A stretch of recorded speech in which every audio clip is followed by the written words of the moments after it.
Bueno, el día de hoy, 6 de septiembre, destaca entre las efemérides de nuestro buen amigo Roviro Terán, así como en todas las demás,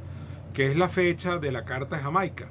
escrita por el Libertador en 1815 y que sin duda es uno de sus documentos más conocidos, más estudiados y más difundidos. Yo creo que sería bueno empezar por explicar por qué el Libertador estaba allí para ese momento. Las razones están en los eventos que habían sucedido en el año anterior, porque así como el año de 1813 fue un año de éxitos, tras los triunfos alcanzados en la campaña admirable dirigida por él mismo,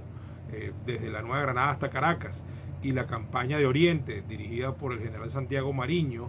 el año de 1814 no es igual. Es un año de derrotas, es un año de sufrimiento, es un año de reveses, y si bien había empezado bien con el aplastante triunfo de Rivas sobre Boves en la famosa Batalla de la Victoria,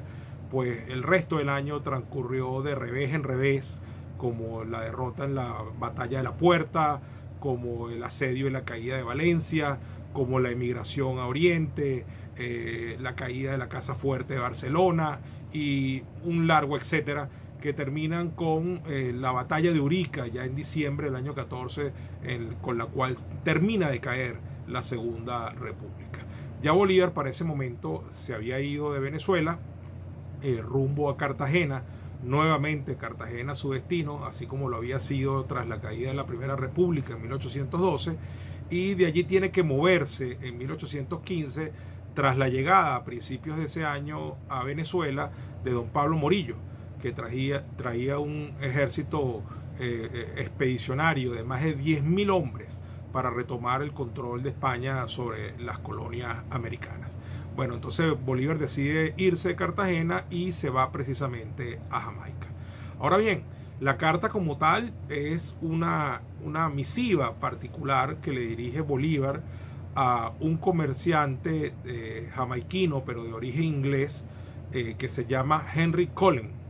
Y en realidad su título original es Contestación de un americano meridional a un caballero de esta isla. Y bueno, el contenido de la misma es bastante profundo, extenso, es una carta densa, llena de explicaciones, de ideas políticas, etcétera, y básicamente explica las razones por las cuales cae la Segunda República, pero también justifica por qué la guerra, a pesar de esos fracasos, debe continuar, por qué la lucha de la independencia debe seguir adelante, cómo se han roto los pactos que había entre la corona y sus colonias durante muchos siglos, cómo la dinastía de los Borbones han empeorado las condiciones de los criollos para privilegiar no solamente a la corona, sino a los originarios de España en detrimento de los nativos de América, y cómo se ha generado todo un sistema opresivo que en sus palabras ha acabado con lo que era el concepto de la madre patria para darle lugar a lo que se asemeja más a una madrastra. En esos términos se expresa. Bueno,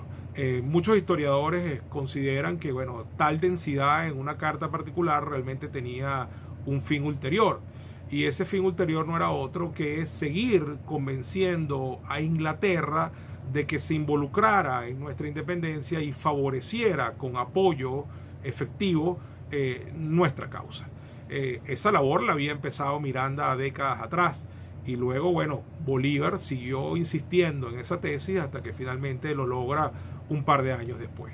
Pero se considera pues que ese era el fin último que tenía esa carta, convencer a Inglaterra de que diera un apoyo militante y decisivo a favor de la causa de la independencia de América Latina. Bueno, por último y como anécdota sobre la Carta de Jamaica, les cuento pues que la versión en español original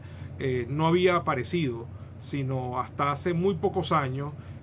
concretamente en el año 2014, es decir, apenas hace 6 años, en un archivo en Ecuador, lo cual por supuesto es un hallazgo muy importante y un motivo de celebración que haya aparecido tan importante documento histórico. Bueno, muchas gracias